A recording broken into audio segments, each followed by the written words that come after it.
દિનેશભાઈ પહેલી વાર અમારી ઓફિસે પધાર્યા છે અને એમનું સન્માન કરું છું.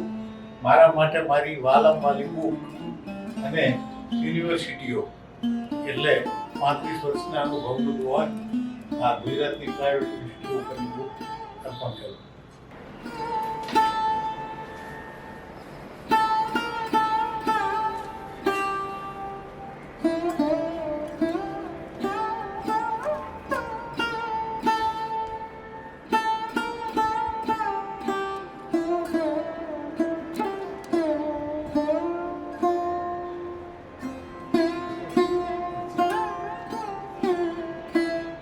એક વિશેષ વ્યક્તિ જોડે બેઠો છું.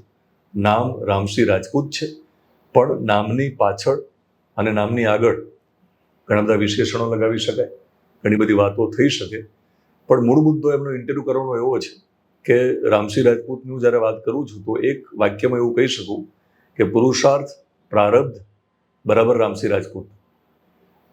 ખૂબ સંઘર્ષમય એમની આખી યાત્રા રહી છે. ભાવનગર યુનિવર્સિટીમાં બહુ જાણીતો કેસ આખા ગુજરાતે એ જે તે સમયે સમાચાર પત્રોમાં વાંચ્યો પણ છે.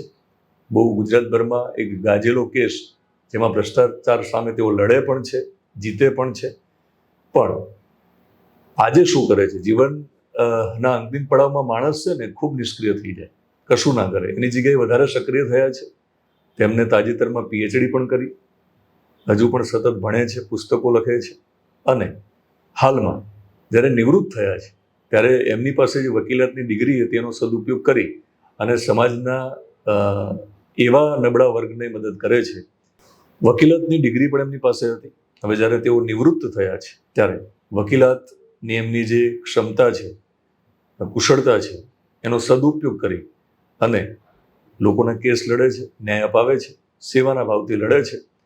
તો ખાસ તો એમનો ઇન્ટરવ્યૂ એટલા માટે કરવો છે કે આજકાલ યુવાનો હતાશ થાય છે, સફળતા ના મળે તો ઝડપથી નિરાશ થાય છે, ડિપ્રેશનમાં જાય છે અને શોર્ટકટ અપનાવે છે. પૈસા કમાવા માટે ખોટા રસ્તે જાય છે અને રસ્તો એમને એક એવા મુકામ પર લઈ જાય છે જ્યાંથી પાછું વળવું મુશ્કેલ હોય છે અને છેલ્લે લોકો આત્મહત્યા કરે છે અથવા જીવન બરબાદ કરે છે. તો એવા સમયે યુવાનોને કામ આવશે એમની આખી જે સંઘર્ષ યાત્રા છે એ સમજવી છે. મેં કહ્યું કે રામસિંહ રાજપૂતને મળું છું ત્યારે ઘણું બધું એમના વિશે બોલી શકાય, પણ શબ્દો ખૂટી જાય.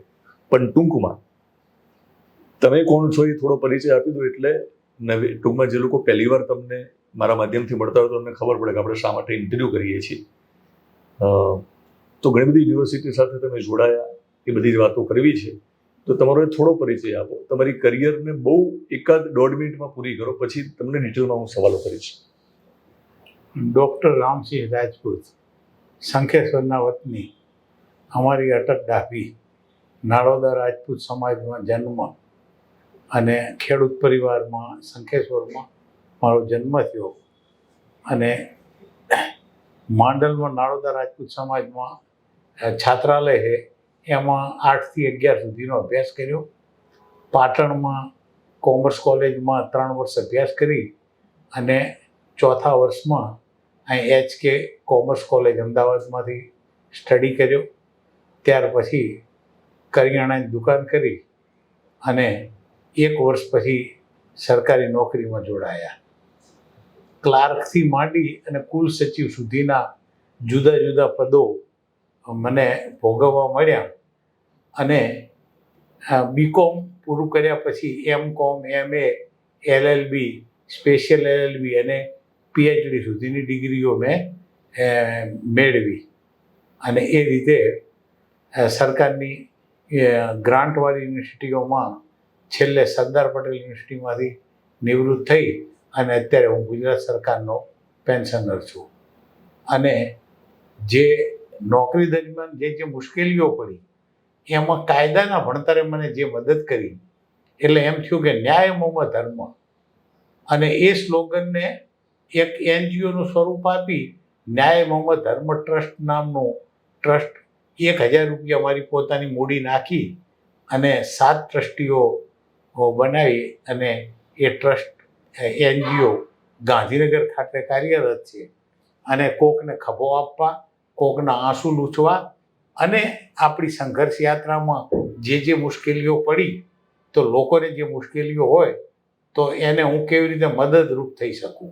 સાંજ પડે એક બે જણને સારું માર્ગદર્શન આપી શકાય, કોકને ઉપયોગી થવાય તો એનો એક સંપૂર્ણ સંતોષ હોય છે. અને એક પ્રવૃત્તિ અત્યારે હાલ ગાંધીનગર ખાતે આ 510 સ્કાય લાઇન બિલ્ડિંગ સેક્ટર 11માંથી આ કરી રહ્યા છીએ. અને નિવૃત્તિની ઉંમરે પ્રવૃત્તિ કરે છે ત્યારે મને લાગે છે કે વિશેષ વાતચીત એમની સાથે થવી જોઈએ. અને એટલા માટે પ્રેરણાદાયી કહાની સાંભળવા માટે આવ્યો છું, જે હું તમને સંભળાવવાનો છું. કરિયાણાની દુકાન તમે જ્યારે કરી ત્યારે હું સમજુ ત્યાં સુધી તમે ખેડૂત પરિવારમાંથી આવો છો. ખેડૂત પરિવારમાંથી આવતા મોટાભાગના યુવાનો એવું માને છે કે જો સરકારી નોકરી મળે તો ઠીક છે, નહીંતર પછી કશું જ ના કરવું. મોટાભાગના વર્ગની વાત છે, બધાની વાત નથી. વેપારી વૃત્તિથી ક્યાંક અળગા રહેવાની વાત છે. અને પછી બેકારીનું લેબલ લઈને સતત ફરવાવાળો એ વર્ગ અને શોર્ટકટ અપનાવે છે, ગેમિંગ ઓનલાઈન, સટ્ટો રમે છે, નશો કરે છે અને બરબાદ થાય છે. તો સમજાવો કે ઘરે સારું હોવા છતાં, આર્થિક રીતે સદ્ધર હોવા છતાં, ખેતી હોવા છતાં તમે કરિયાણાની દુકાન કરી, એ કેમ અગત્યનું છે? શંખેશ્વર મારું નેટિવ પ્લેસ, અને બીકોમનો અભ્યાસ કર્યા પછી એમ થયું કે આપણે નોકરી લાગે ત્યાં સુધી કંઈક પ્રવૃત્તિ કરવી. એટલે ગામમાં બજારમાં અમારી પોતાની દુકાન હતી, એટલે દુકાન ભાડે લેવાની નથી. બીજું કે ઘરના પૈસા હતા અને કરિયાણાની વસ્તુ જે છે એ લોકોને ઇઝીલી જરૂર પડે. હારીજમાં મોટું માર્કેટ, એટલે કરિયાણાનો વ્યવસાય લઈ અને આપણે બેઠ. મારો એક શો છે મારી ચેનલમાં, ગર્વ છે વેપારી છું. એ શોનો મારો મૂળ મંત્ર અને ઈરાદો એવો છે કે જો તમે બેકાર હોય અને બેકારીનું લેબલ લઈને ફરવું એના કરતાં વેપારી બનવું સારું. દરેકને નોકરી તો મળવાની છે નહીં, બધાને તો નહીં જ મળે ને નોકરી. તો વેપારી બનવું પણ જરૂરી છે ને, મારે સમજવું તમારી જોડે. હા, હું આમ તો કોમર્સનો વિદ્યાર્થી છું, એટલે અર્થતંત્ર સાથે સીધી જોડાયેલી બાબત છે. બીજું કે કોઈ પણ અનુભવ છે ને એ જીવનમાં નકામો નથી હોતો, એટલે એક આખી દ્રષ્ટિ આપણી ખુલે છે. અને જ્યારે તમે વેપાર લઈને બેસો ત્યારે તમારે તમારો માલ વેચવા માટે કઈ સ્કિલની જરૂર પડે, પરચેઝ કરવા માટે કઈ સ્કિલની જરૂર પડે, ગ્રાહકને તમારે આકર્ષવા માટે શું જરૂર પડે, ગ્રાહકો ઉધાર લઈ જઈ અને તમને કેવી તકલીફ પડે છે. એટલે એ બધા અનુભવો જિંદગીના નાની ઉંમરમાં મળી જાય. અને એ રીતે મને એમાંથી પણ ઘણું શીખવા મળ્યું. બિલકુલ. સરકારી નોકરી પહેલી મળી, એ કઈ નોકરી મળી આપને? આ Gujarat slum clearance board. Okay. સરકારી નોકરી મળી ગયા પછીની તમારી યાત્રા પાછી ચાલુ રહી. મોટાભાગના કિસ્સામાં સરકારી નોકરી મળે એટલે એવું માનવામાં આવે કે સરકારી નોકરી એટલે કે આપણે તો જમાઈ થયા. અને લોકો કદાચ બહુ ગર્વથી પણ કહેતા હોય છે કે ભાઈ મારે તો કામ બહુ ઓછું હોય ઓફિસમાં, આમ જુઓ તો નવરો અને પાછો પગાર તો આવવાનો જ છે. તો તમે એનાથી જુદા રહ્યા. એક નોકરી મળ્યા પછી પણ તમારી યાત્રા શરૂ રાખી, એનું શું કારણ? હું શરૂઆતની પહેલી નોકરી જુનિયર ક્લાર્કમાં જોડાયો. સામાન્ય રીતે લોકોની અપેક્ષા કેવી છે કે ભાઈ આપણે સીધા અધિકારી થઈ જવા જોઈએ.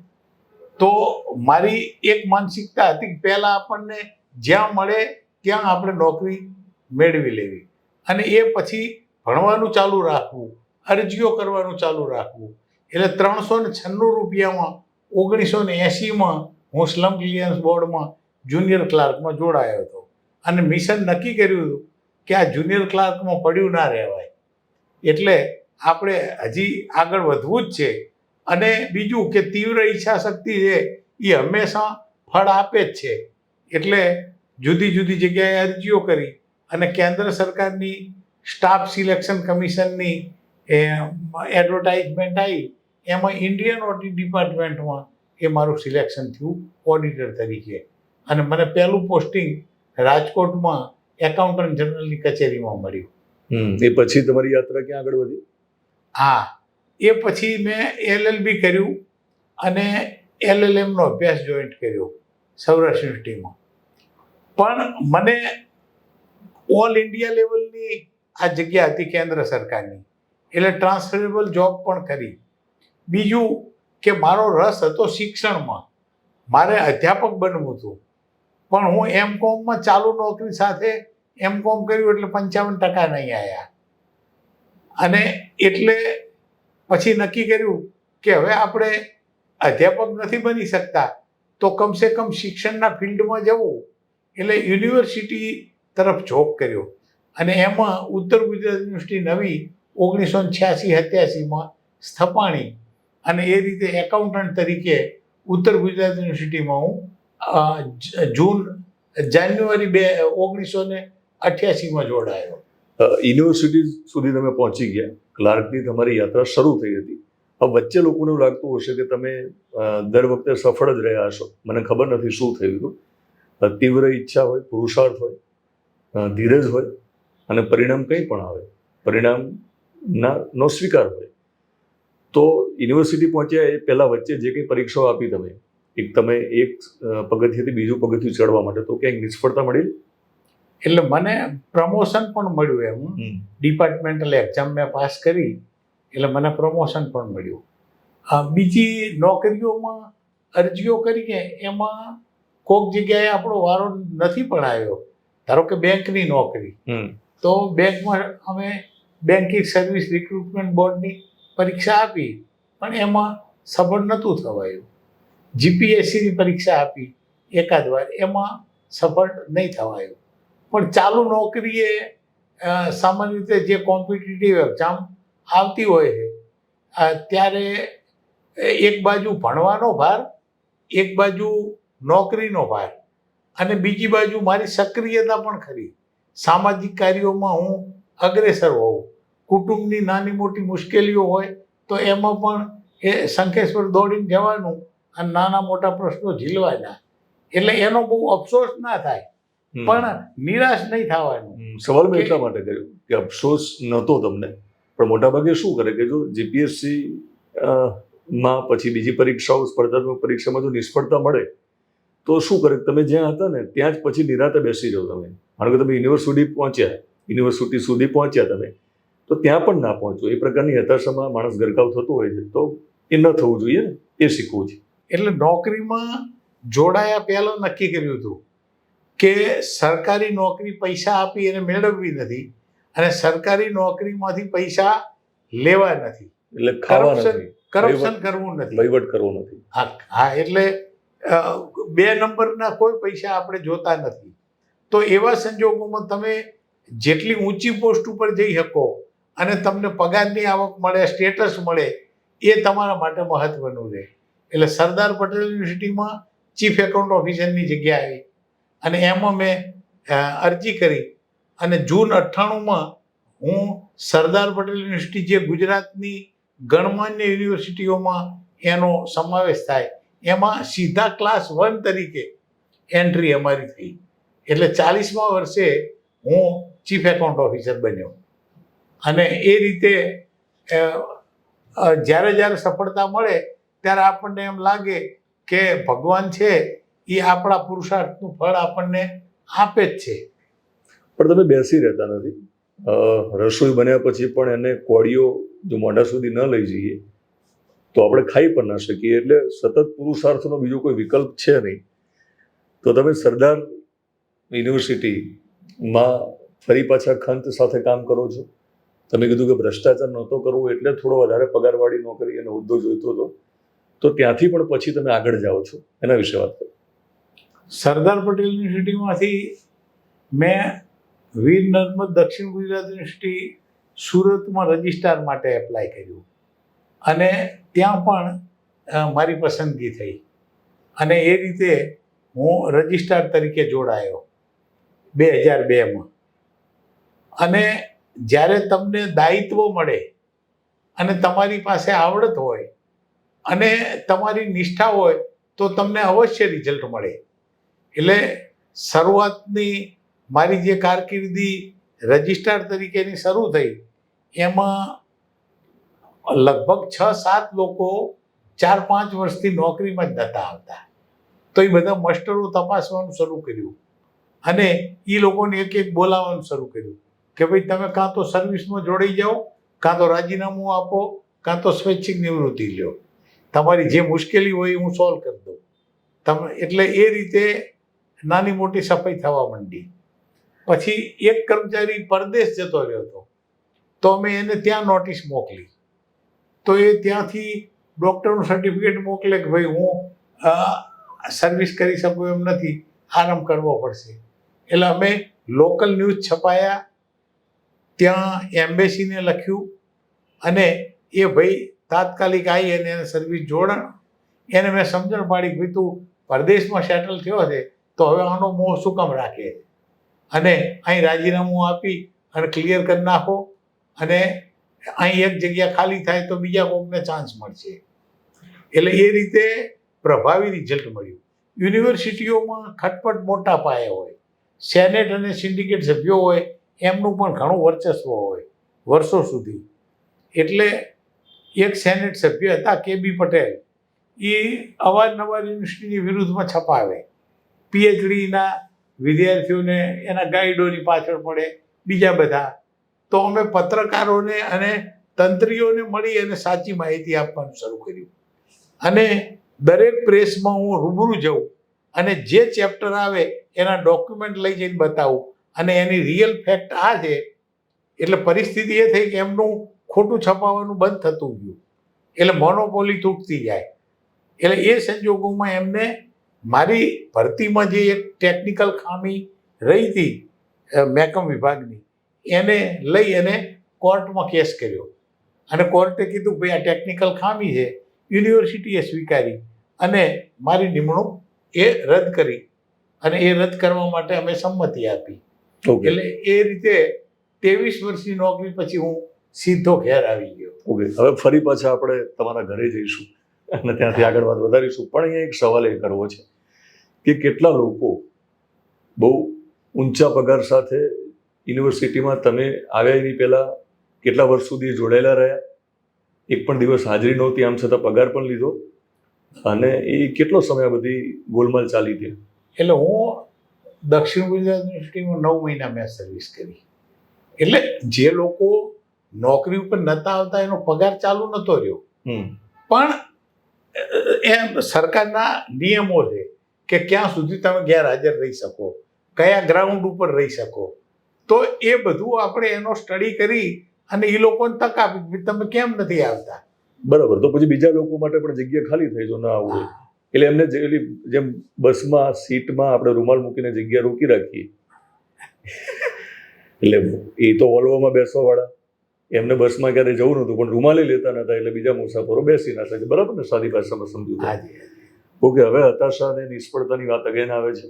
યુવાનોને કામ આવશે કે ફરી પાછા તમારા ઘરે આવવાનું થયું? હા, ઘેર આવ્યો એટલે મેં પહેલું કામ એ કર્યું, મને વાઇસ ચાન્સેલર એ વખતે પ્રેમકુમાર શારદા સાહેબ હતા, એમને કીધું કે હું તમને તમારા ફેમિલીને મોકલવા માટે ગાડી આપું.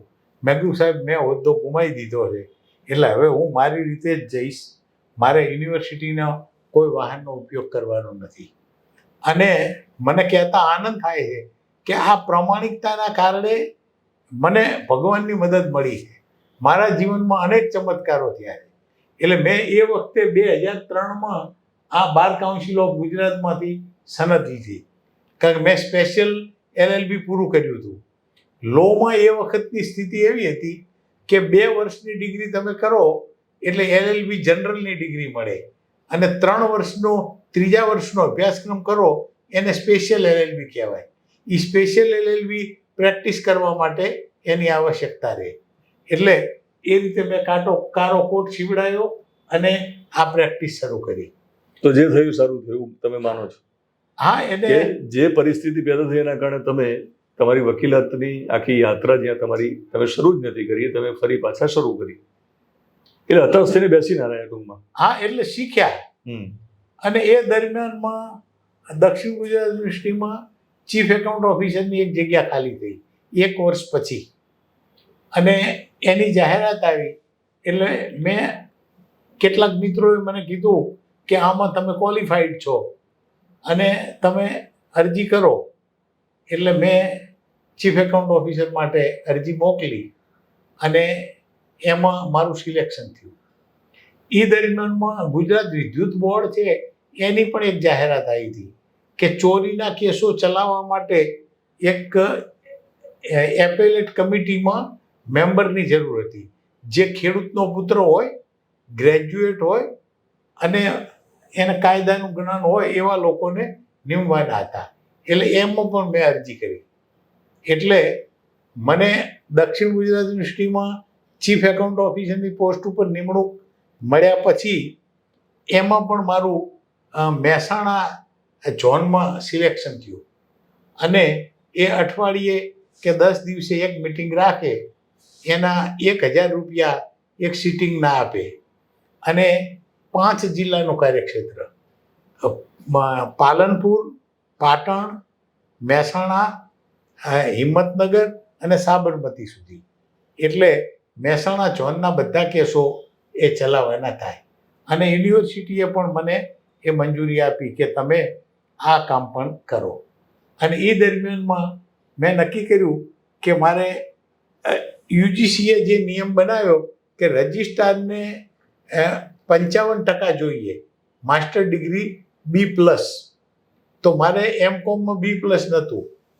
એટલે એના કારણે મેં ગાંધીયન ફિલોસોફીમાં MA ગુજરાત વિદ્યાપીઠમાં જોડાયું. અને ગુજરાત વિદ્યાપીઠ છે એ કોઈ પણ ગ્રેજ્યુએટને આ ગાંધીયન ફિલોસોફી ઉપર અભ્યાસક્રમ આપે છે. એની શરત એ છે કે પત્રાચારથી અભ્યાસક્રમ પણ વર્ષમાં 30 દિવસ ત્યાં આપવાના. એટલે જન્માષ્ટમી ત્યાં આપવાની, દિવાળીના વેકેશનમાં થોડા વર્ગો હોય, ઉત્તરાયણ ઉપર હોય, અને એ રીતે કરી અને રવિવાર શનિ રવિ ગોઠવી અને 30 દિવસ આપવાના. એટલે 46 વર્ષે રેટિયો કાંત્યો, ખાદી પહેરી અને નીચે બેસી અને ગુજરાત વિદ્યાપીઠમાં ભણ્યા. અને એ રીતે હું 64% લાવ્યો, એટલે ક્વોલિફાઈડ થયો. ત્યારે ત્યાં જગ્યા ખાલી હતી, પણ એ લોકોએ મને સ્પષ્ટ કીધું કે અહીં ખટપટના કારણે તમને આ રજિસ્ટ્રારમાં લોકો ટકવા ના દે, એટલે હવે અમે તમને લેવાના મતમાં નથી. મેં કીધું બરાબર છે. અને એ દરમિયાનમાં અરજીઓ કરવાનું ચાલુ રાખ્યું. રજિસ્ટ્રારની જવાબદારી લેનારા લોકોની સંખ્યા મર્યાદિત છે. અને ભાવનગર યુનિવર્સિટીની જાહેરાત આવી અને એ વખતે ભાવનગર યુનિવર્સિટીમાં મેં રજિસ્ટ્રાર માટે એપ્લાય કર્યું. અને 2 જ ઉમેદવારો હતા અને એમાં એ મારું સિલેક્શન થયું. ભાવનગર તમારું સિલેક્શન થવું એ કેટલાક લોકો માટે મને લાગે સારા સમાચાર નહોતા, કે ભવિષ્યમાં તમે કશું કેવું કરવાના હતા કે જેથી કરીને ઘણા લોકોને તકલીફ પડવાની હતી. ભાવનગરમાં તમે ગયા અને ત્યાં જઈને તમે, કારણ કે ત્યાં પણ ખટપટનો સામનો કર્યો હશે, તો એ ખટપટનો સામનો કરી અને તમે જે સંઘર્ષ શરૂ કર્યો, કારણ કે તમે માનો છો કે ભ્રષ્ટાચાર કરવો નથી અને ભ્રષ્ટાચાર તમારા જીવનમાં ક્યારેય તમે એને પ્રવેશ આપ્યો નથી, તો ત્યાં ભાવનગરનો આખો જે કિસ્સો ગુજરાતને કદાચ આપણે રિકોલ કરાવીએ, આખા ગુજરાતને ખ્યાલ છે કે તમે કેવી લડત લડેલા, પણ નવી પેઢીને જો ખબર ના હોય તો તમે કહો કે ભાવનગરવાળો એ આખો જે સમયગાળો હતો એ તમારો કેવો સંઘર્ષની રહ્યો, શરૂઆતથી આખી વાત કરો. આમ તો પછી મેં MAની ડિગ્રી લીધા પછી દક્ષિણ ગુજરાત યુનિવર્સિટીના પબ્લિક એડમિનિસ્ટ્રેશન ડિપાર્ટમેન્ટમાં PhD જોઈન્ટ કર્યું યુનિવર્સિટીના વહીવટ ઉપર, અને નક્કી કર્યું કે આપણે PhDની ડિગ્રી પણ હાંસલ કરવી. એટલે મારો આમ એકાઉન્ટનો મારો વિષય, કાયદાનો મારો અભ્યાસ અને યુનિવર્સિટીના વહીવટ ઉપર મારી આ સર્વિસ થઈ. એટલે રજિસ્ટ્રાર જે છે એ ત્રણેય બાબતમાં નિપુણ, અને એ નિપુણ કોઈ પણ અધિકારી હોય અને જો એની નિષ્ઠા સાચી હોય અને એને પ્રમાણિકતાથી વહીવટ કરવો હોય તો સાહેબ દુનિયાની કોઈ તાકાત એને નિષ્ફળ બનાવી જ ના શકે. એટલે નિષ્ઠા, નિપુણતા અને પ્રામાણિકતા ત્રણેયનો સંગમ તમારામાં થયો. અને ભાવનગર યુનિવર્સિટીમાં હું જોડાયો એટલે મને અંદાજ આવ્યો કે આપણે ધારીએ એના કરતાં કપરું તો છે જ, પણ હવે એક વખત આપણે જે હોદ્દા ઉપર બેઠા છીએ તો હવે આને બેસ્ટ રીતે આપણે ન્યાય આપવાનો થાય. એટલે ફેબ્રુઆરીમાં જોડાયો, 18મી ફેબ્રુઆરીએ. માર્ચ મહિનામાં અમારી પરીક્ષાઓ શરૂ થાય અને માર્ચથી જૂન સુધી અલગ અલગ મહિનાઓમાં એ અલગ અલગ ફેકલ્ટીની પરીક્ષાઓ ચાલે. એટલે આર્ટ્સ ફેકલ્ટીની પરીક્ષા શરૂ થઈ અને માહિતી મળી કે શામળદાસ આર્ટ્સ કોલેજમાં અને આયુર્વેદ હોસ્ટેલમાં આ કંઈક પરીક્ષાની ગેરરીતિઓ થાય છે. એટલે વાઇસ ચાન્સેલર સાહેબને ત્યારે ડૉક્ટર એચ.સી. ત્રિવેદી સાહેબ હતા. અમે પરસ્પર ચર્ચા કરી કે આમાં શું કરવું. એટલે હું નવો અધિકારી હતો અને મારી 48 વર્ષની ઉંમર અને કંઈક કરવાનો થનગનાટ પણ ખરો. બીજું વિસલ બ્લોઅર અધિકારી તરીકે ભૂતકાળમાં પણ આવા બધા નાના મોટા કૌભાંડો મેં નાણાકીય કૌભાંડોની પકડેલા. ચીફ એકાઉન્ટ ઓફિસર તરીકે મારી પાસે બિલ આવે તો જે અધ્યાપકો કે પરીક્ષકો કે કોઈ યુનિવર્સિટીની મિટિંગમાં આવ્યા હોય એ ગાડીનું બિલ મૂકે તો હું ગાડી ચેક કરાવું. અને કેમ્પસમાં ગાડી ના હોય તો એવા બિલ છે એ કેશિયર પાસે ના જાય, મારી પાસે રહે અને હું પૂછું ભાઈ તમારું વાહન બતાવો, વાહન અમારે ચેક કરવું છે. એટલે પોતાના ઘેર વાહન હોય એટલે એ આરસી બુક રજૂ કરે પણ ફિઝિકલ વાહન રજૂ ના કરે. એટલે તપાસ કરતાં ખબર પડે કાં તો બસમાં આવ્યા છે, કાં તો રેલવેમાં આવ્યા છે અને કાં તો 4 જણા ભેગા આવ્યા છે, 4 અલગ અલગ બિલો મૂકાણા છે. એટલે એમાં બધા કેટલાય સ્કેન્ડલો મેં પકડેલા. એટલે આ પરીક્ષાનું સ્કેન્ડલ હતું. એટલે સાહેબની સાથે અમે સ્ટ્રેટેજી બનાવી અને નક્કી કર્યું કે ના આમાં આપણે ખાબકવું જ છે. અને આયુર્વેદ હોસ્ટેલ બસ સ્ટેન્ડની સામે આવી. એટલે વીસી સાહેબે કીધું કે કેવી રીતે કરશું. વીસી કોણ હતું ત્યારે? એચ.સી. ત્રિવેદી સાહેબ. બરાબર. પ્રોફેસર એચ.સી. ત્રિવેદી સાહેબ ખૂબ હિંમતવાળા અને એ પણ આમ અભ્યાસુ માણસ. એટલે યુનિવર્સિટીની ગાડી નેમ પ્લેટવાળી હોય એ જો લઈને જઈએ તો ખબર પડી જાય. એટલે મારું પોતાની અંગત જે ગાડી હતી એ અમે મંગાવી. પરીક્ષા નિયામકને બોલાયા. અમારી પાસે કેમેસ્ટ્રી ડિપાર્ટમેન્ટનો વિડીયોગ્રાફીનો ઇન્સ્ટ્રુમેન્ટ હતું એ લીધું. હું એચ.સી. ત્રિવેદી સાહેબ અને પરીક્ષા નિયામક 3 અને ડ્રાઈવર 4 જણા અમે કીધું કે ભાઈ પહેલાં બસ સ્ટેન્ડે ગાડી લઈ લો. બસ સ્ટેન્ડે ગયા પછી જેમ ઇન્કમ ટેક્સની રેડ પાડે એ રીતે પછી અમે લોકેશન આપ્યું કે આયુર્વેદ હોસ્ટેલ લઈ લો. હોસ્ટેલના દરવાજાની સામે ગાડી ભીડાવી દીધી અને અમે એન્ટ્રી કરી તો સીધા પગથિયાં ચડીને ગયા એ જ રૂમમાં ચેક કર્યું. અને એ રૂમ ચેક કરી તો તમને નવાઈ લાગશે કે કેટલી બધી મર્દાનગી ચોરી કરનારાની. એમને અંદરથી સ્ટોપર પણ મારેલી નહીં. બારણું ખાલી આડું કરેલું. એ આમ ધક્કો મારીને ખોલ્યું તો જોયું કે પેપર લખાય છે. એટલે સૌથી પહેલાં વીસી સાહેબ સાથે સ્ટ્રેટેજી નક્કી થઈ ગઈ હતી. સાહેબે મને પૂછ્યું શું કરશો તમે? કે સાહેબ સૌથી પહેલાં જઈ અને લખવાવાળાને બાથમાં પકડીને પાડી દેશો. એટલે મને કે ના એમ નહીં, પહેલાં ડોક્યુમેન્ટ કબજે કરી લો અને ડોક્યુમેન્ટ તમારે કબજે કરીને સાચવવાના છે. એટલે એની પાસેથી ડોક્યુમેન્ટ લઈ લીધા, વિડીયોગ્રાફી શરૂ કરી અને એ પછી વાર્તાલાપ શરૂ કર્યો. અને વીસી સાહેબે એ વિદ્યાર્થીની ફેંટ પકડી. એટલે મને સેલ્યુટ કરવાનું મન થાય કે જ્યારે એક અધિકારી નીચેનો અધિકારી કામ કરતો હોય એને ઉપરનો અધિકારી જે બળ આપે ને બિલકુલ તો એમાં સફળતા મળે જ છે. અને ઘણી જગ્યાએ ઘણીવાર એવું બને ઉપરના અધિકારીનો સપોર્ટ ના હોય તો એ વિક્ષેપો નાખે તો આમાં અમારી સફળતાને 4 ચાંદ લાગી ગયા. અને એ તપાસ કરી તો વિદ્યાર્થીએ કીધું ભાઈ અમને એક ભાઈ આ પેપરો આપી જાય છે અને લખ્યા પછી હું એમની ગુજરાત ટ્રાવેલની ઓફિસે આપી આવું છું. પછી અમે એ વિદ્યાર્થીને કીધું ભાઈ તું એમ કે મારે આજે પેપર લખાઈ ગયું છે અને એક પ્રસંગમાં જવું છે એટલે હું તરત આવું. તો એ દરમિયાનમાં અમે પોલીસને બોલાવી. ગેહલોત સાહેબ ત્યારે સુપ્રિન્ટેન્ડન્ટ ઓફ પોલીસ હતા ભાવનગરમાં. ગેહલોત સાહેબે ત્યારે હેડક્વાર્ટર ઉપર નહોતા, પણ એમને વ્યવસ્થા કરી આપી.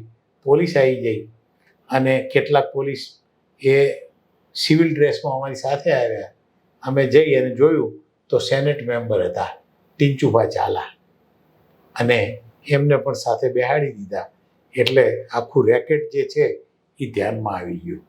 કેટલા પરીક્ષાર્થી હતા? જે પેપર લખાતું હતું એ એક જ જણનું ત્યાં લખાતું હતું. બરાબર. અને એ લખનાર જે હતા એ ડોક્ટર હતા. ટાણામાં એમનું દવાખાનું, બરાબર. અને આયુર્વેદના ડોક્ટર એ આ પેપર લખતા હતા. અને કેટલા લોકો સંડોવાયેલા હતા આમાં? હા, સંડોવામાં પછી તો નીકળ્યું એમાં 15 જણનું આખું સ્કેન્ડલ. એટલે પછી અમે તપાસ કરી કે અહીંયા પકડાણું છે, તો હવે શામળદાસ કોલેજમાં આપણે જોઈએ ત્યાં શું સ્થિતિ છે. એટલે શામળદાસ કોલેજમાં ગયા. જે ભાઈનું પેપર અહીં લખાતું હતું એ વિદ્યાર્થી, અમે એ નંબર ઉપર તપાસ કરી તો ત્યાં ઓરિજિનલ સ્ટુડન્ટ બેઠેલો હતો. એટલે આખી રેકેટની ભૂમિકા બદલાઈ ગઈ. બરાબર. તો એક સ્ટુડન્ટ ત્યાં બેસીને લખે છે, એનું ડમી પેપર અહીં લખાય છે. એટલે અમે એ વખતે એક્ઝામમાં કોઈને ડિસ્ટર્બ ના કર્યા, પણ સુપરવાઇઝરને સૂચના આપી કે ભાઈ પરીક્ષા પૂરી થાય એટલે આ સ્ટુડન્ટને પ્રિન્સિપાલની રૂમમાં લઈને લાવજો. અને એને કીધું કે સાહેબ, આ મારું પેપર જે લખાય એ પેપર પછી એક્સચેન્જ થઈ જાય છે, અને ઓરિજિનલ પેપર છે એ આજે સેનેટ સભ્ય છે એમના ઘેર જતું રહે. અને એ મને બોલાવી અને કે તું આજે આ લખીને આવ્યો હતો કે હા, તો એ અમે ત્યાં ફાડી નાખીએ છીએ.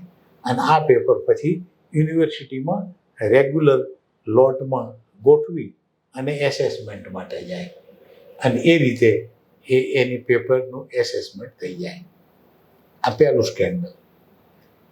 આ સ્કેન્ડલ પકડાયું એટલે પેપરમાં હાઇલાઇટ થયું. આનંદીબેન બીજા દિવસે કલેક્ટર ઓફિસમાં આવવાના હતા. અમને બોલાવી અને અભિનંદન આપ્યા.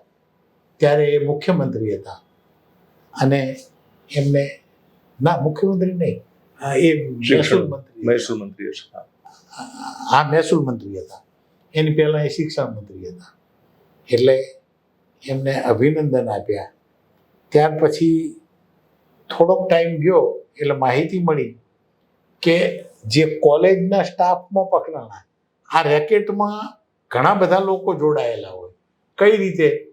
તો કે જે કોલેજમાં પરીક્ષાનું કેન્દ્ર હોય એ કોલેજમાંથી ઉત્તર વહી અને ક્વેશ્ચન પેપર કાઢવાનું થાય. એટલે એક સ્ટેશનરી સુપરવાઇઝર હોય જેના કંટ્રોલમાં ઉત્તર વહીઓ રહેતી હોય.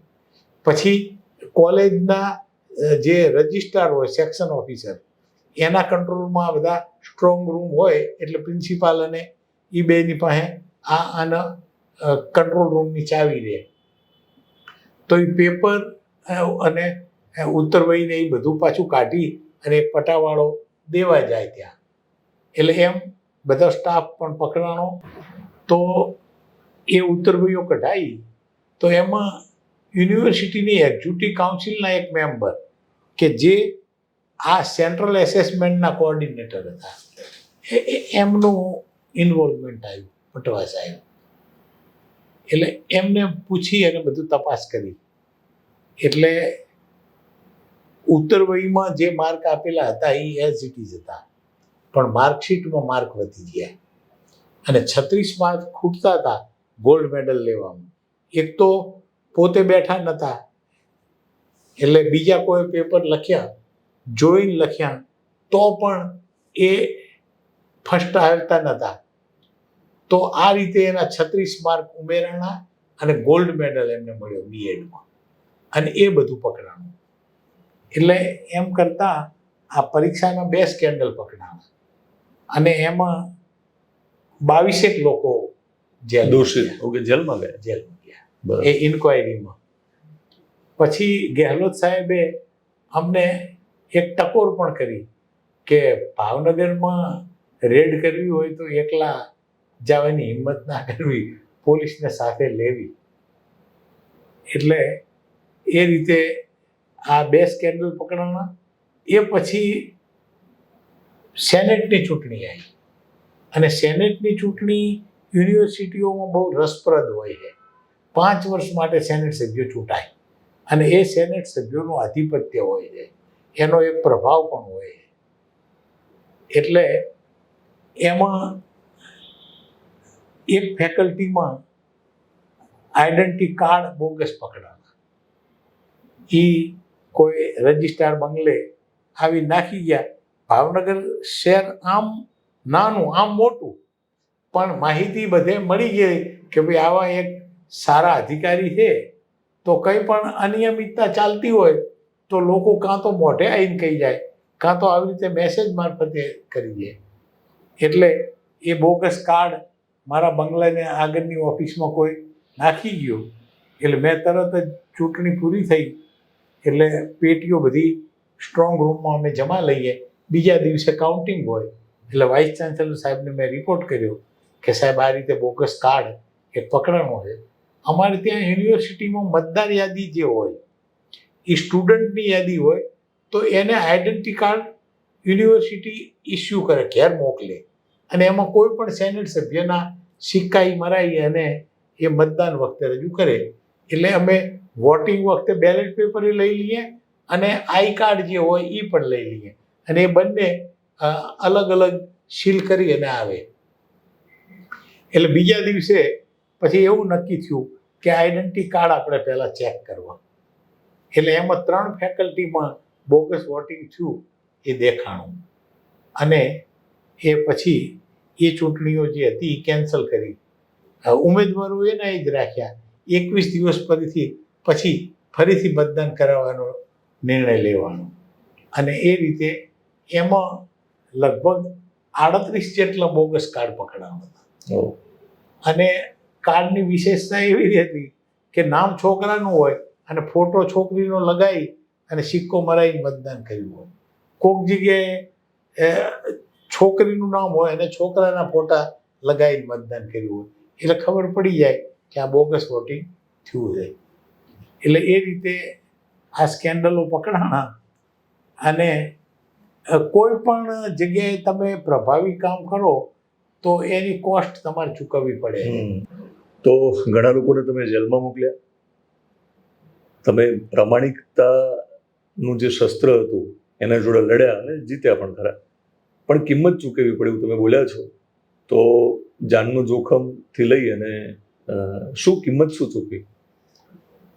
હું આમ તો શરૂઆતમાં તમે કોઈ પણ જગ્યાએ નોકરી બદલાય ને એટલે પહેલો પીરિયડ જે છે ને એ પ્રોબેશન પીરિયડ કહેવાય.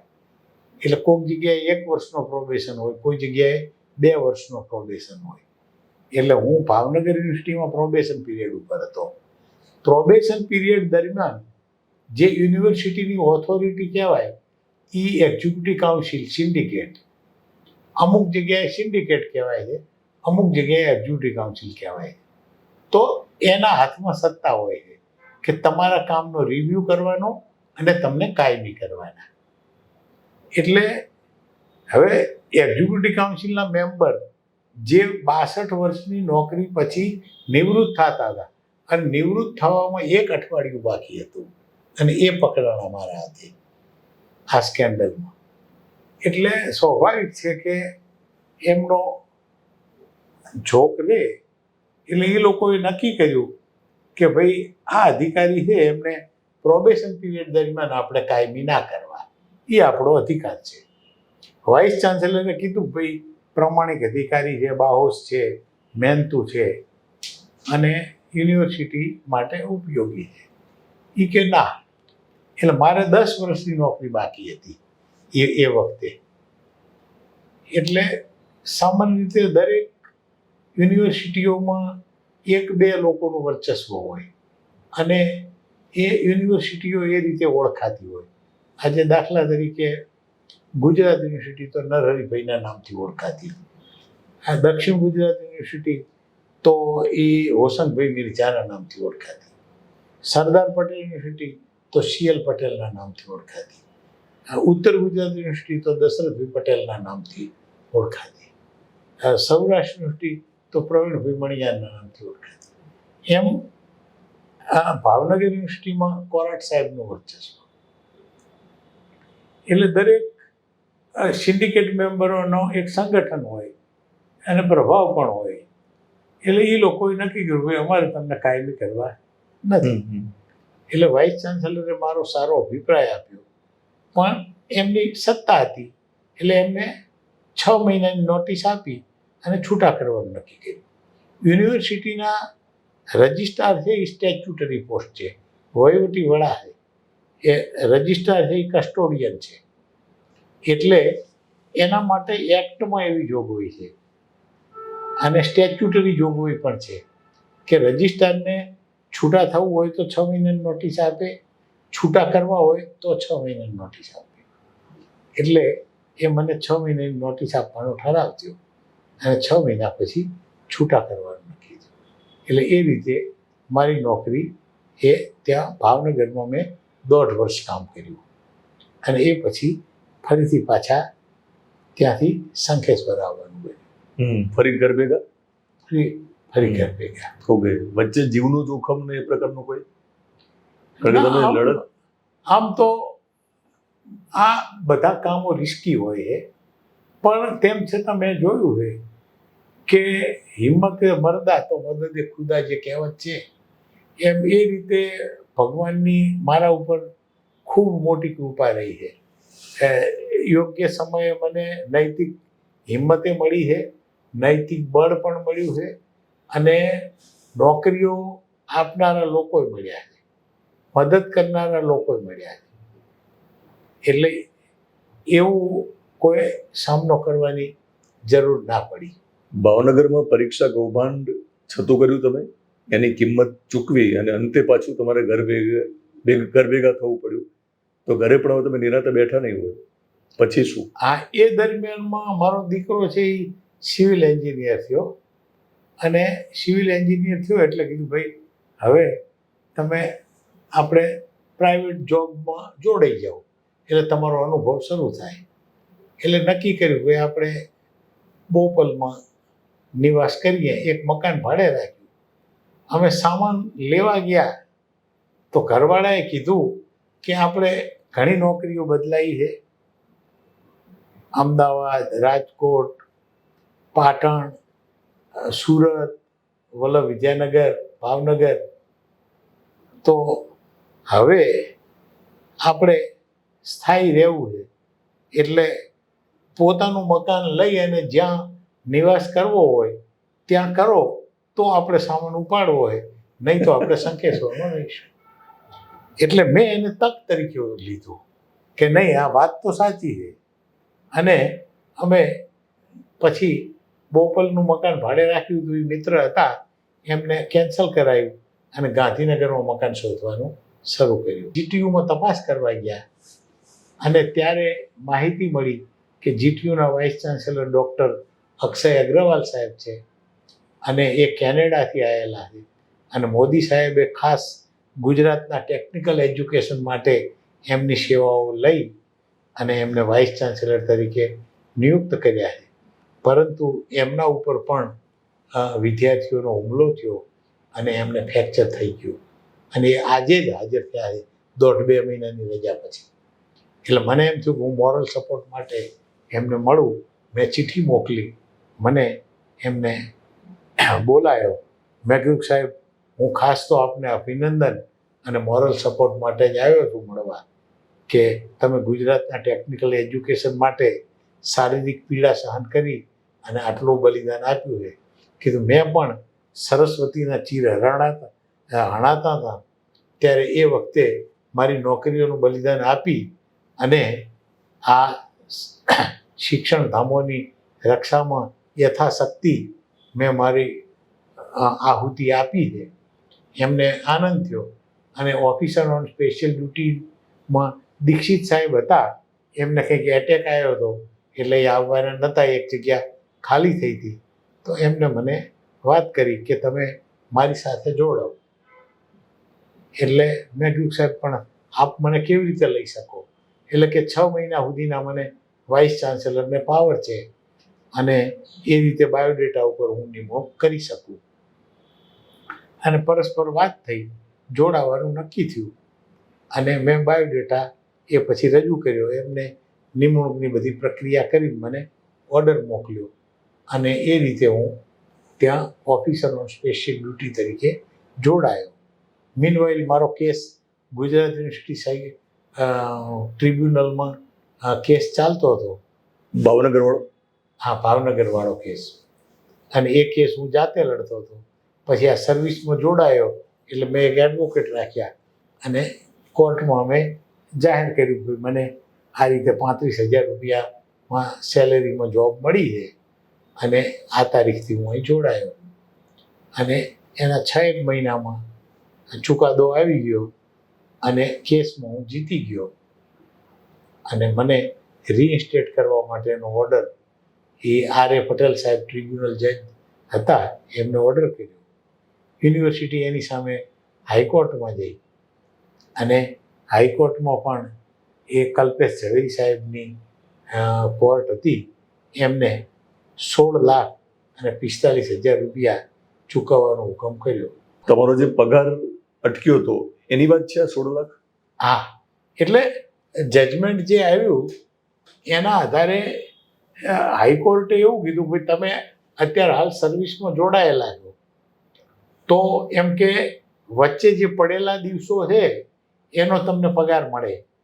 એટલે ખરેખર તો મને યુનિવર્સિટીએ જે નોકરીમાંથી છૂટા કર્યા ને એ પછી હું 2 વર્ષ નોકરી વગર રહ્યો અને એ પછી તો હું આ ગુજરાત ટેકનોલોજીકલ યુનિવર્સિટીમાં જોડાઈ ગયા. એટલે 2 વર્ષ તમે કેસ ચાલતો હતો એટલા માટે તમે નોકરી નહોતા કરતા, પણ તમે કેસ જીતી ગયા એટલે કોર્ટે કહ્યું કે તમને તમારો પગાર યુનિવર્સિટી ચૂકવવો પડે. હા, મળવાપાત્ર છે. મળવાપાત્ર છે. અને ડિફરન્સ ઓફ સેલેરી, બરાબર, કે એ જે હું 2012માં 2011ના સપ્ટેમ્બર મહિનામાં જીટીયુમાં જોડાણો એટલે મારો જે કુલ પગાર થાય એમાંથી 35,000 બાદ કરી અને બાકીનો પગાર પણ એ મળવાપાત્ર થતો હતો. તો કેટલી રકમ તમને ચૂકવવી પડી યુનિવર્સિટીએ?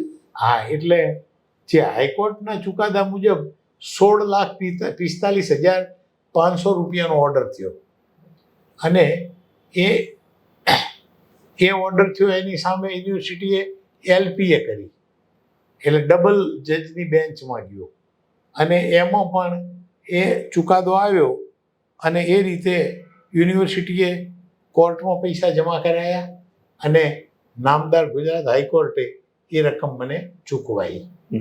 એ રકમનું તમે શું કર્યું? કારણ કે મેં સાંભળ્યું છે કે રકમ તમે ઘરે ના લઈ ગયા. હા, ત્યારે મેં મારા પરિવાર સાથે બેસી અને એક કલ્પના કરી હતી કે હવે આપણો ચુકાદો આવવાની તૈયારી છે તો શું કરવું. તો યુનિવર્સિટીના પગથિયા હું ચડ્યો નથી, પેન મેં ખોલી નથી અને બીજું કે ભગવાને મારો જીવન નિર્વાહ ચલાવ્યો છે એટલે 2 વર્ષ હું નોકરી કરવાના બદલે કેસ લડવામાં મેં કાઢ્યા અને એ પછી જીટીયુમાં જોડાઈ ગયો છું તો આર્થિક રીતે મને બહુ અમુઝણ પડી નથી. મારો જીવન નિર્વાહ ચાલી ગયો છે તો આ પૈસા આપણે લેવા નહીં. હવે એ રકમ ના લેવી તો શું કરવું? તો સમાજને મને સમાજ માટે પ્રેમ અને કન્યા કેળવણી એ વિશેષ અભિયાન, તો એમ કે આપણે સમાજને આ ફંડ આપી દેવું અને એ રીતે અમે 12,25,000 રૂપિયા જે સમી હાઈવે ઉપર સમાજે એક 7 વીઘા જમીન લીધી એમાં 12,25,000 રૂપિયા એ અમે ફંડ ત્યાં આપ્યું. અમદાવાદમાં સપ્તશીલ પરિવાર ટ્રસ્ટનું છાત્રાલય બનતું હતું એમાં 1,11,000 આપ્યા.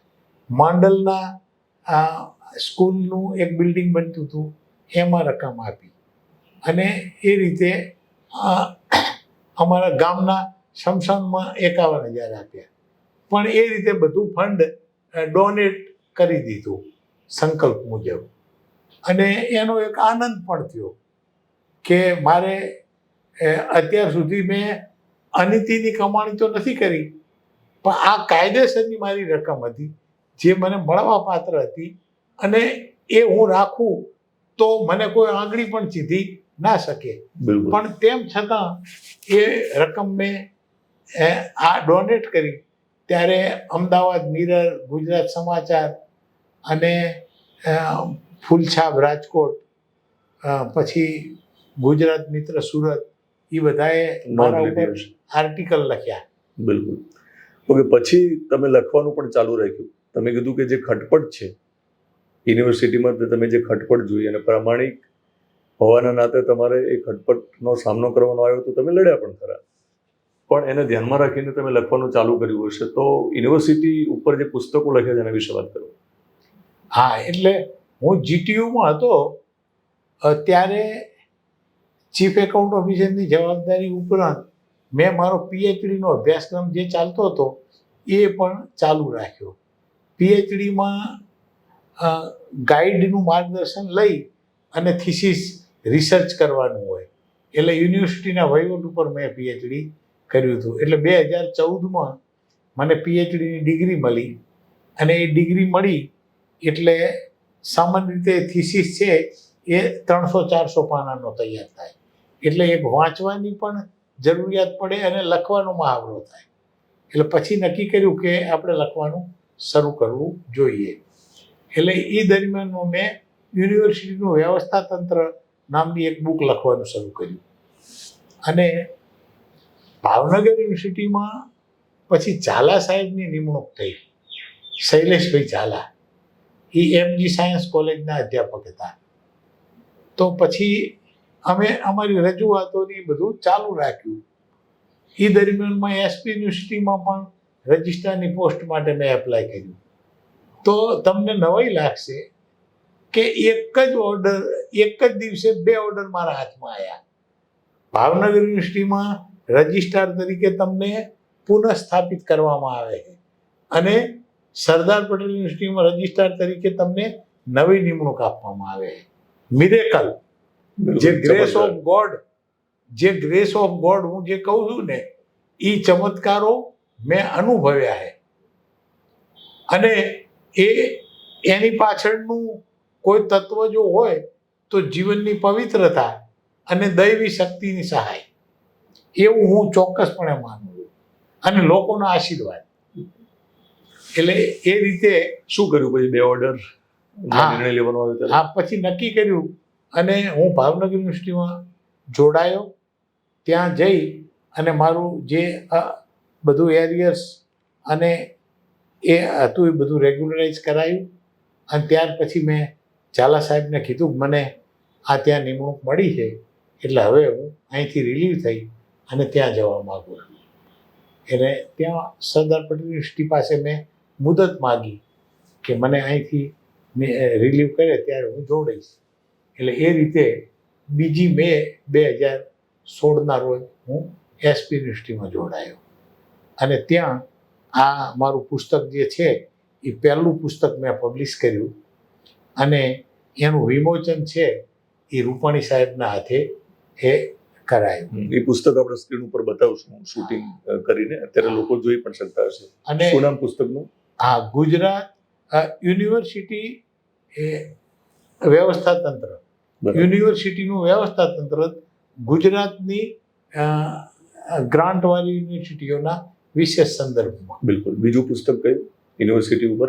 હા, એ પછી બીજું પુસ્તક જે મેં લખ્યું એ યુનિવર્સિટીઓની ગ્રાન્ટ માટે એક હાયર એજ્યુકેશન કાઉન્સિલની રચના થઈ, અને એ ગુજરાત હાયર એજ્યુકેશન કાઉન્સિલનો એક્ટ સરકારે પસાર કર્યો. તો એ આમ કાયદાનું પુસ્તક છે, પણ એ એક્ટ કેમ આવ્યો, એનો પરિષદની કામગીરી શું હશે, ભાવિ કામગીરી કેવી કરી શકાય, એના ઉપર બીજી એક બુક લખી. બંનેમાં લોકપ્રિય કયું પુસ્તક વધારે? આ યુનિવર્સિટીનું વ્યવસ્થા તંત્ર જે બુક છે એ અત્યારે હાલ યુનિવર્સિટીઓમાં જે ઇન્ટરવ્યૂ થાય છે એ બધાને ઉપયોગી થાય છે. નવા વાઇસ ચાન્સેલર નિમાય તો એમને આખું તંત્ર સમજવા માટે એ ઉપયોગી થાય છે.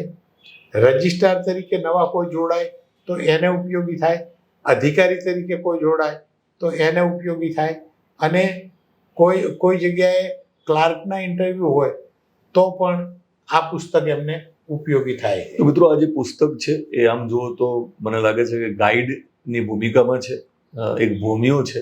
તો એ પુસ્તક ઉપર વધારે સમય આપીને એ બુક જે 2 પુસ્તકો છે બંનેની વાત કરીશું, પણ વિશેષ આ બુકનો રિવ્યૂ કરીશું ને એક જુદો વિડીયો બનાવીશું ટૂંક સમયમાં, એ પણ તમને જોવા મળશે. હા, પછી એટલે હવે તમે એ પુસ્તકોની ઉપયોગિતા વિશે તમે વાત કરી છે. પુસ્તક લોકપ્રિય થાય છે અને તમે ફરી પાછા દક્ષિણ ગુજરાત યુનિવર્સિટીમાં સરદાર પટેલ તમે સરદાર પટેલ યુનિવર્સિટીમાં કાર્યરત છો. એ સમયગાળા વિશે વાત કરો. સરદાર પટેલ યુનિવર્સિટીનો કાર્યકાળ, એમાં મને 2 વર્ષનો અજમાયશ સમય મળ્યો અને એ પ્રોબેશન પીરિયડ જે હોય એ પછી મારી નિવૃત્તિ એના 3 દિવસમાં થતી હતી. એટલે 62 વર્ષની ઉંમરે નિવૃત્ત થવાનું આવે.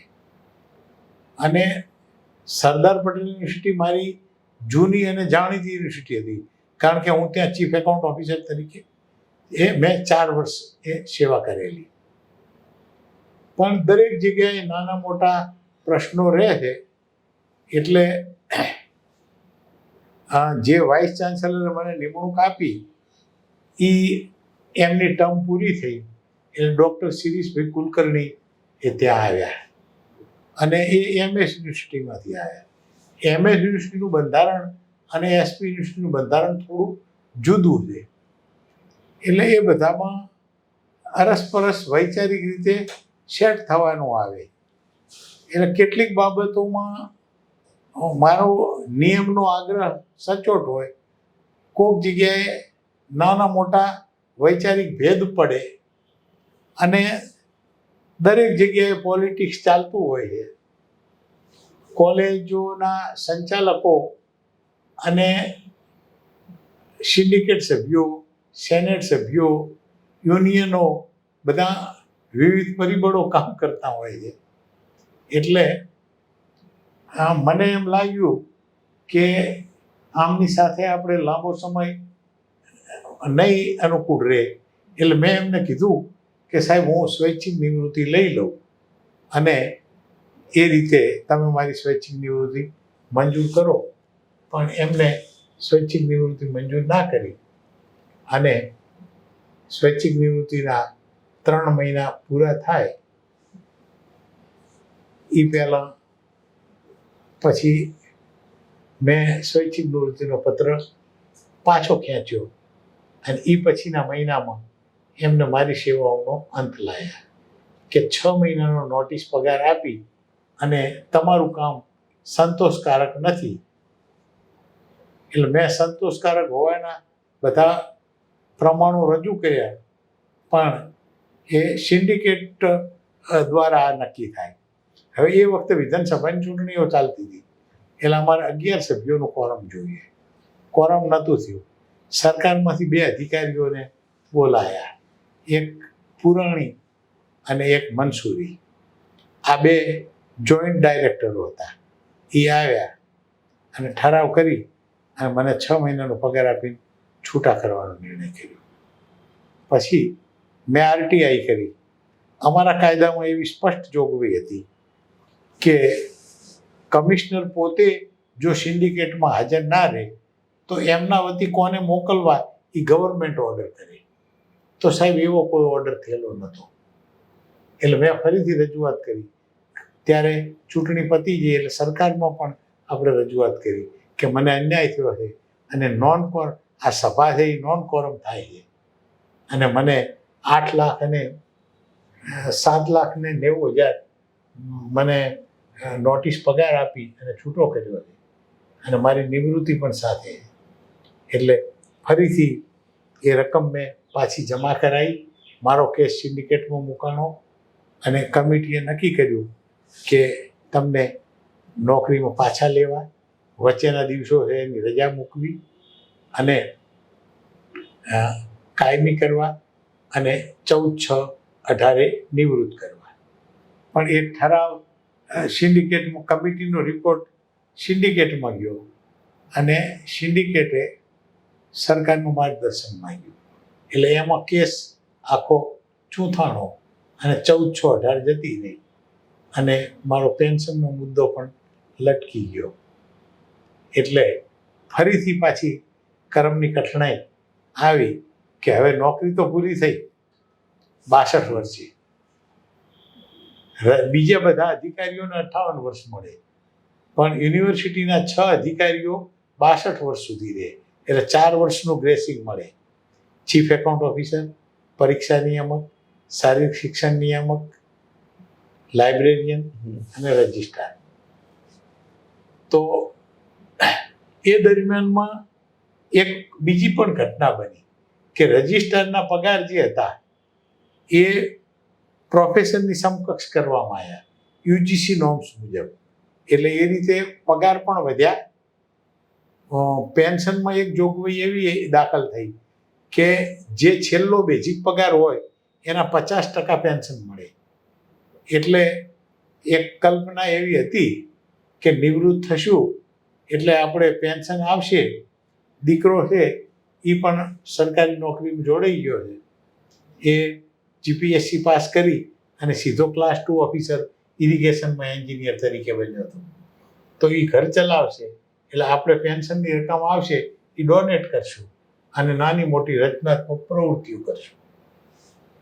તો એ સ્વપ્ન જે હતું એ ઉપરવાળાને મંજૂર નહીં હોય, એટલે આખી સ્થિતિ બદલાઈ ગઈ અને એ પછી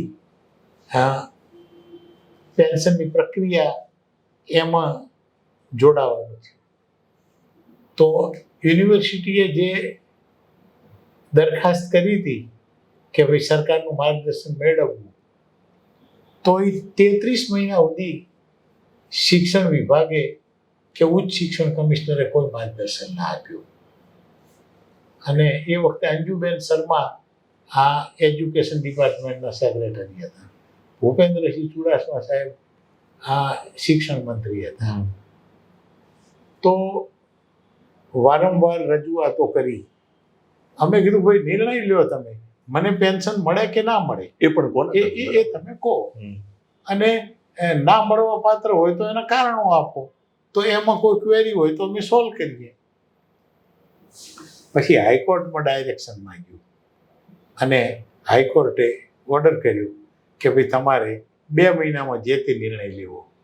એટલે જે વસ્તુ અઠવાડિયામાં કહેવાની હતી એ 33 મહિના પછી એ મને જાણ કરવામાં આવી, એ આ કોર્ટના ઓર્ડરના કારણે. એટલે 33 મહિના સુધી તમે પેન્શનથી વંચિત રહ્યા. હા, એટલે પરિસ્થિતિ એ થઈ કે જે 2 મહિનામાં નિર્ણય કરવાનું કોર્ટે કીધું એ પછી પણ શિક્ષણ વિભાગે નિર્ણય ના કર્યો. પછી કોરોના શરૂ થયો એટલે અમે નોટિસ આપી કે ભાઈ તમે હજી સુધી આ નિર્ણય કર્યો નથી તો તમે નિર્ણય કરી અને અમને જાણ કરો. 10 મહિના ગયા એક કોર્ટના ડાયરેક્શન પછી, અને પછી મેં contempt of the court file કરી અને અંજુબેન શર્માને સામે કન્ટેમ્પ કરી. અને ત્યારે મને કહેતા આનંદ થાય કે નામદાર કોર્ટોનો પણ પ્રભાવ હોય છે, અને કોર્ટે સીધો ઓર્ડર કર્યો કે તમારે 10મી ડિસેમ્બર 2020 સુધીમાં નિર્ણય લઈ અને એની નકલ છે એ કોર્ટમાં રજૂ કરવી. અને 5/12 એમને કીધું કે તમને પેન્શન આટલા કારણોસર મળવા પાત્ર નથી. ભૂપેન્દ્રસિંહ ચુડાસમા સાહેબે મેં શિક્ષણ વિભાગમાં સાહેબને રૂબરૂ જઈને વાત કરી કે સર તમારા અધિકારીઓને બેસાડો, હું આ નિયમો બતાવું અને એ નિયમનું અર્થઘટન કરી અને એ લોકો મને સમજાવે કે તમને આ મુદ્દા ઉપર ના મળે તો કે સાહેબ બધા પૈસા હું ડૂલ કરવા તૈયાર છું. એક સમયે ચુડાસમા સાહેબે કીધું એમના અધિકારીઓ કે ભાઈ રામસિંહ રાજપૂત જે કહે છે એને ઊંડા ઉતરી તથ્ય તપાસજો, અને ખોટું હશે તો આ માણસ સાચું હશે તો છોડશે નહીં, એટલે તમે એને પૂરેપૂરી ચકાસણી કરો. પણ એમાં કંઈ મને ન્યાય મળ્યો નહીં, અને એમને જે ક્વેરીઓ કાઢી એ પછી એ ક્વેરીઓ સોલ્વ કરવા માંડી. અને એ દરમિયાનમાં અમે ભૂપેન્દ્રભાઈ પટેલની સરકાર આવી તો એમને પણ રજૂઆત કરી, અને એમને પણ એમ લાગ્યું કે તમારી વાતમાં તથ્ય છે, અને એ રીતે સૂચનાઓ અપાણી કે ભાઈ તમે આ જુઓ અને જોયા પછી આપણે નિયમની બહાર કશું જ કરવાનું નથી. અને એ રીતે એ બધી ક્વેરીઓ મારી સોલ્વ થઈ. સોલ્વ થયા પછી સર્વિસ જોડાણ થાય, એટલે પહેલું મારું સર્વિસ જોડાણ થયું. અને એ જુદી જુદી 35 વર્ષની સેવાઓ, કેન્દ્ર સરકારની અને યુનિવર્સિટીની સેવાઓ જોડાઈ. અને એ રીતે પેન્શન પાત્ર નોકરી 35 વર્ષની થઈ, એટલે ફૂલ પેન્શન 33 વર્ષે મળે. એટલે એ પેન્શન માટે હું હકદાર બન્યો. ત્યાર પછી મેં જોયું કે એક શાસક નિષ્ઠાથી બેસી અને ઓર્ડર કરે તો એનો કેટલો પ્રભાવ રહે. જે ભૂપેન્દ્ર પટેલે કરી તો બતાવ્યું. જે મુખ્યમંત્રી તરીકે એમને જે કર્યું, અને એના કારણે ઉચ્ચ શિક્ષણ કમિશનરે મને ત્યાં રસ્તો કાઢી આપ્યો કે અત્યારે તમને પ્રોવિઝનલ પેન્શન આપી દઈએ. કારણ કે ફાઇનલ પેન્શન માટે 6ઠું અને 7મું પગાર પંચના સ્ટીકર લેવા પડે, એમાં ટાઈમ જાય તો તમારું પેન્શન તરત શરૂ થઈ જાય. એટલે પ્રોવિઝનલ પેન્શન શરૂ થયું. પેન્શન મળી ગયું તમને, મોડું મળ્યું, વિલંબ થયો, પણ ભગવાને તમને એમાં પણ જીત અપાવી. હવે તમારે નિવૃત્ત થઈને સેવા કરવી હતી, તમારો મૂળ ઉદ્દેશ્ય એ હતો. તો નિવૃત્તિમાં તમે તમારી વકીલાતની જે કુશળતા છે એને લઈને સેવા શરૂ કરી, એના માટે એક સંસ્થા ઊભી કરી, એના વિશે વાત કરો. આમ તો 14/6/18 પછી જે મારું રિટાયરમેન્ટ થતું હતું ને, એટલે પેન્શન ના થયું, એટલે હું ગોકુલ ગ્લોબલ યુનિવર્સિટીમાં સિદ્ધપુરમાં રજિસ્ટ્રાર તરીકે જોડાયો. એટલે 3 વર્ષ રજિસ્ટ્રારશીપ મેં ત્યાં કરી. અને એ પછી કોરોના પીરિયડ આવ્યો એટલે એ નોકરી છોડી અને પાછી વકીલાત શરૂ કરી. પણ પેન્શન લંબાતું ગયું, એટલે મારી કસોટી ચાલુ રહી. એટલે એ દરમિયાનમાં મેં વિચાર્યું કે હવે પાછું સનદ જમા કરાવી અને સ્વર્ણિમ સ્ટાર્ટઅપ યુનિવર્સિટીમાં ચીફ એડમિનિસ્ટ્રેટિવ ઓફિસર તરીકે જોડાયો. અને જ્યાં મારું પેન્શન શરૂ થયું એટલે મેં નોકરી છોડી દીધી. 1 લાખ રૂપિયા મારું પોતાનું ફંડ આપી અને ન્યાય મોહમ્મદ ધર્મ ટ્રસ્ટ એ નામનું ટ્રસ્ટ અહીં ગાંધીનગર આસિસ્ટન્ટ ચેરિટી કમિશનરમાં નોંધણી કરાવી. પ્રિન્સિપાલ ગોસાઈ સાહેબ, જે કડી કોલેજના પ્રિન્સિપાલમાંથી નિવૃત્ત થયા અને સુપ્રીમ કોર્ટમાં એડવોકેટ તરીકે પ્રેક્ટિસ કરે છે, એમને અમે આ સંસ્થાના અધ્યક્ષ તરીકેનો હોદ્દો આપ્યો. Doctor H.N. ખેર, જે એગ્રીકલ્ચર યુનિવર્સિટીમાં રજિસ્ટ્રાર હતા અને ગોકુલમાં પ્રોવોસ્ટ હતા, ગોકુલ યુનિવર્સિટીમાં, અને અત્યારે નોબલ યુનિવર્સિટીમાં પણ પ્રોવોસ્ટ છે, જુનાગઢ. હા, જુનાગઢ. એમને પ્રેસિડેન્ટ બનાવ્યા. મેનેજિંગ ટ્રસ્ટી તરીકે મેં જવાબદારી રાખી અને આ ટ્રસ્ટ કાર્યરત કર્યું. એક અમારા ટ્રસ્ટીઓમાં મણિભાઈ પ્રજાપતિ સાહેબ છે, જે ઉત્તર ગુજરાત યુનિવર્સિટીના ગ્રંથપાલમાંથી નિવૃત્ત થઈ અને અત્યારે આ સર્વ વિદ્યાલય કડી, જે વિશ્વવિદ્યાલય છે પ્રાઇવેટ યુનિવર્સિટી, એમાં ડાયરેક્ટર પબ્લિકેશન છે, એ પણ અમારા ટ્રસ્ટી છે. દાનુભાઈ વઢેર એડવોકેટ છે, એ પણ આમાં ટ્રસ્ટી તરીકે છે. અને એક D.D. બારડ, એ ગુજરાત સરકારમાં ડેપ્યુટી સેક્રેટરી હતા, પણ એ અમારા ટ્રસ્ટમાં જોડાયા પછી એ 1.5 વર્ષ 1.5 વર્ષ પહેલાં એમનું અવસાન થયું છે. અને મારો દીકરો ભરતસિંહ રાજપૂત, એ પણ ટ્રસ્ટી છે, અને એના મિસિસ છે એ કોષાધ્યક્ષ તરીકે. કેવા કેસ તમે લડો છો આ સંસ્થા દ્વારા? બસ એટલે એક કહેવત છે, ઘાયલ કી ગત ઘાયલ જાને, દૂસરા ના જાને કોઈ. એટલે જે મને અનુભવો થયા જિંદગીમાં, નાના મોટા મુશ્કેલીઓ પડી, તો લોકોને હું કેવી રીતે ખભો આપી શકું, એના આંસુ હું કેવી રીતે લૂછી શકું, અને કોઈ પણ જાતની ફી લીધા વગર એને સાચું માર્ગદર્શન આપીએ. એડવોકેટોના પણ ઘણા અનુભવ થયા છે, એમાં કડવાઈ છે અને મીઠાઈ છે.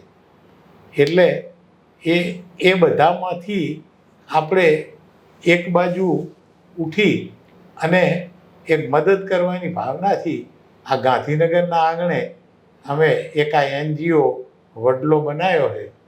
અને આ ભરતસિંહ રાજપૂત, મારા દીકરાની ઓફિસ છે, એ ગવર્મેન્ટ એપ્રુવ વેલ્યુઅર છે, એના એક ભાગમાં અમે બેસીએ છીએ અને અલગ અલગ કોઈ પણ જાતનો કેસ આવે એને શિક્ષણમાં ક્યાં ભણવા જવું, કોઈને નોકરીમાં કંઈ તકલીફ હોય, કોઈને પેન્શનની મુશ્કેલી હોય, કોઈને ડ્રાફ્ટિંગની તકલીફ હોય, તો દરેક જગ્યાએ નાના મોટા પરિચિત હોય તો ભલામણ કરીએ, નહીં તો એને પ્રોપર ડ્રાફ્ટિંગ કરી આપીએ.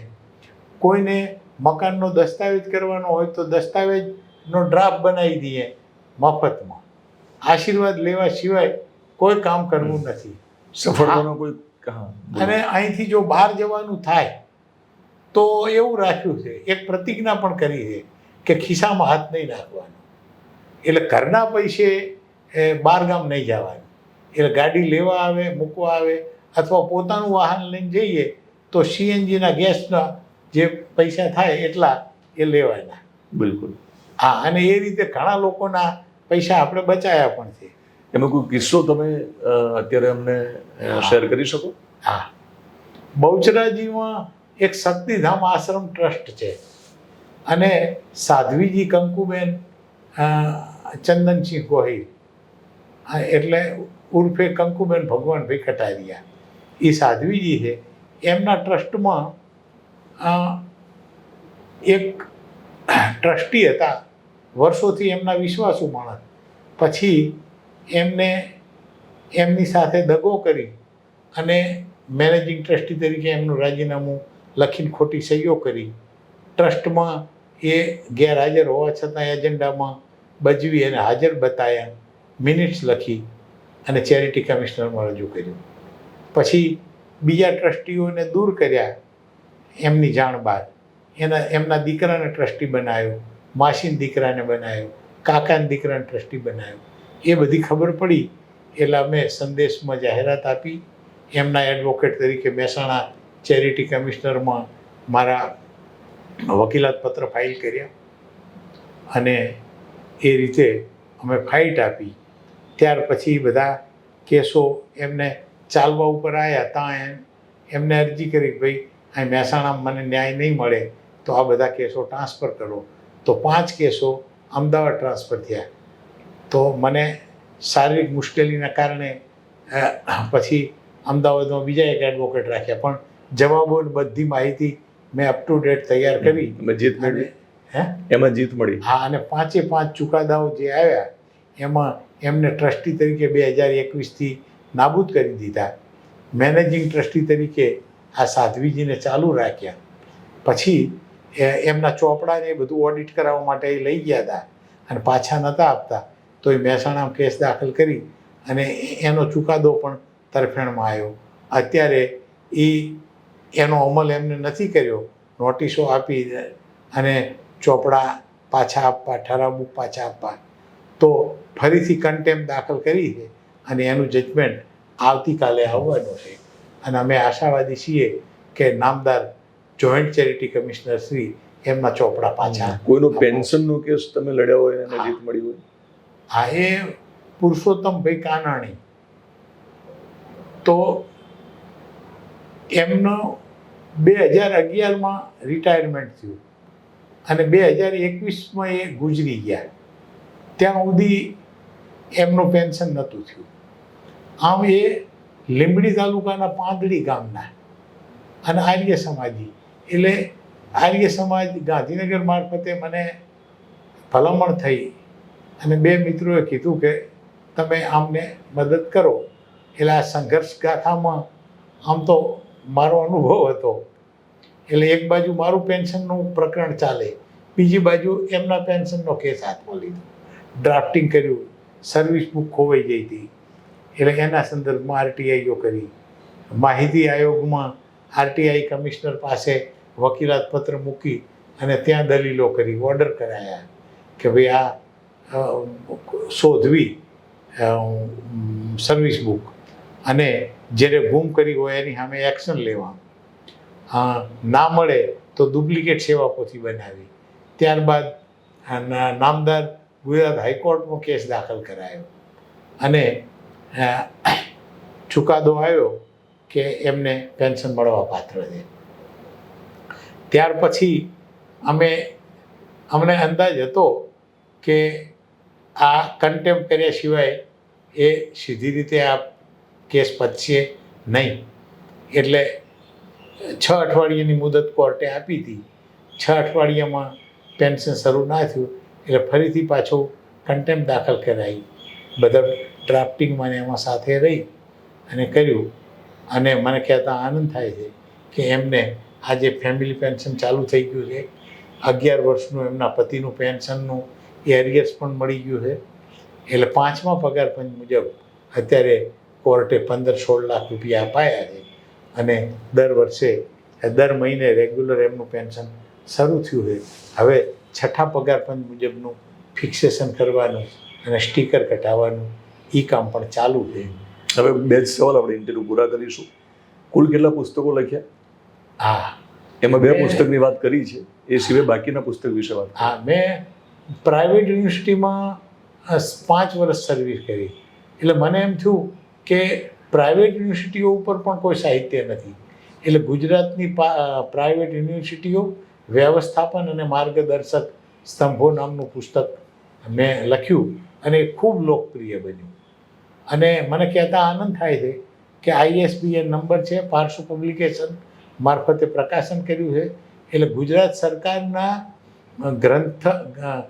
ગ્રંથાલય નિયામકની કચેરી છે, ત્યાં અમે આ પુસ્તકને વેચાણ માટેની જાહેરાત આવે એમાં લેખક તરીકે મેં અરજી કરી. તો મારી અરજીઓ મંજૂર થઈ અને એ રીતે ગવર્મેન્ટે પણ મારા એક વખતે 100 પુસ્તકો, બીજી વખતે 50 પુસ્તકો, એમ 2 વર્ષ સુધી એ પુસ્તકો ખરીદે છે. એટલે એ રીતે ગવર્મેન્ટમાં પણ આ પુસ્તકો લાઇબ્રેરીમાં વેચાય છે અને એના આધારે કોઈ પણ કોલેજવાળા પણ આપણો સંપર્ક કરે છે. અને ત્રીજું પુસ્તક થયું. 4થું પુસ્તક લખ્યું મેં ચેરિટી કમિશનરની જે પ્રેક્ટિસ કરી અને નાના મોટા 7-8 કેસોમાં. એટલે મને એમ લાગ્યું કે આના ઉપર એક પુસ્તક લખવા જેવું છે. એટલે જાહેર ટ્રસ્ટોના કાયદાનો પરિચય નામનું એક પુસ્તક લખ્યું છે. એનું અત્યારે ટાઈપિંગ કામ અને પ્રૂફને એ ચાલી રહ્યું છે. એટલે ટૂંક સમયમાં એ પુસ્તક પણ પ્રકાશિત થશે. એક ભારત કે વિશ્વવિદ્યાલયો કા પ્રબંધન નામનું હિન્દી પુસ્તક લખ્યું છે અને એ પુસ્તક મારું યુનિવર્સિટી ગ્રંથ નિર્માણ બોર્ડ ગુજરાત રાજ્ય, જે ગુજરાત સરકારનું બોર્ડ છે, એને માન્ય કર્યું છે. અને એ પુસ્તક પણ આગામી ટૂંક સમયમાં એ છપાશે. અને અત્યારે 6ઠું પુસ્તક જે છે એ ગુજરાત પબ્લિક યુનિવર્સિટી એક્ટ 2023, એ 11 યુનિવર્સિટીના કાયદા સરકારે જે જૂના હતા એ બંધ કરી અને એક કોમન એક્ટ બનાવ્યો છે. જે સરકાર 2005થી કરવા માંગતી હતી એ 2023માં એ શક્ય બન્યું છે.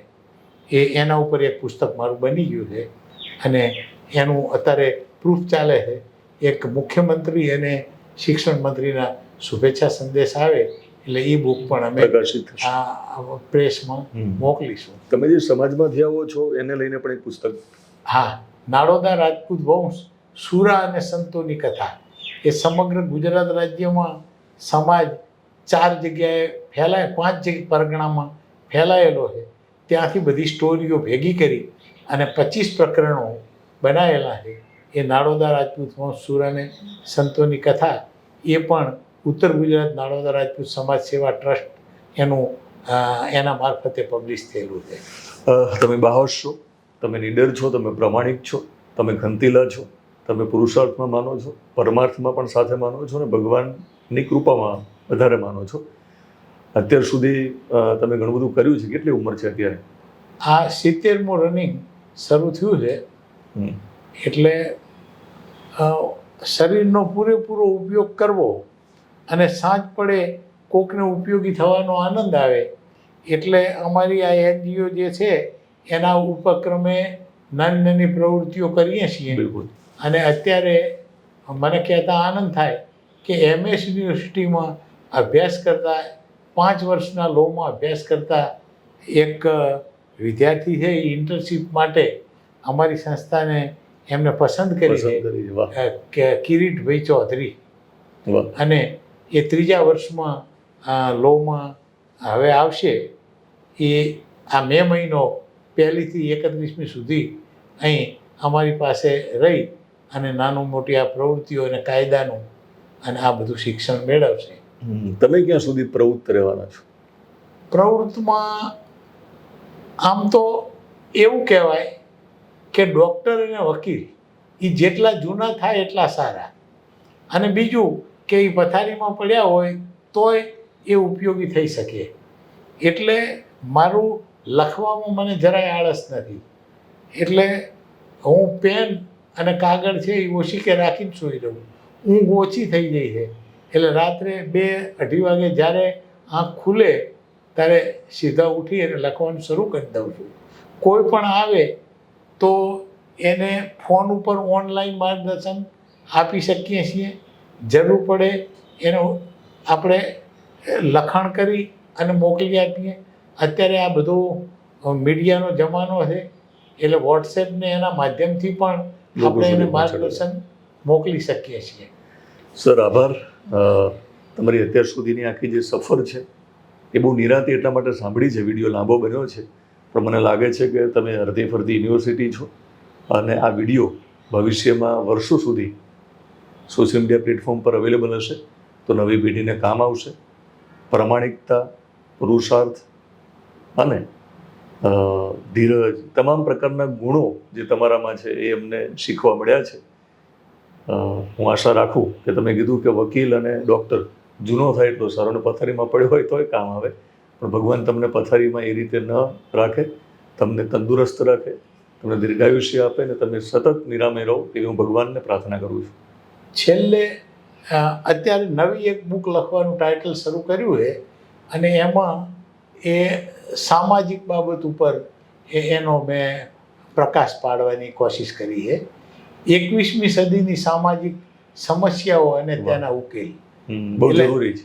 એટલે હવે યુનિવર્સિટીના ફિલ્ડ ઉપરનું મારું લખાણ આમ પૂરું થયું છે.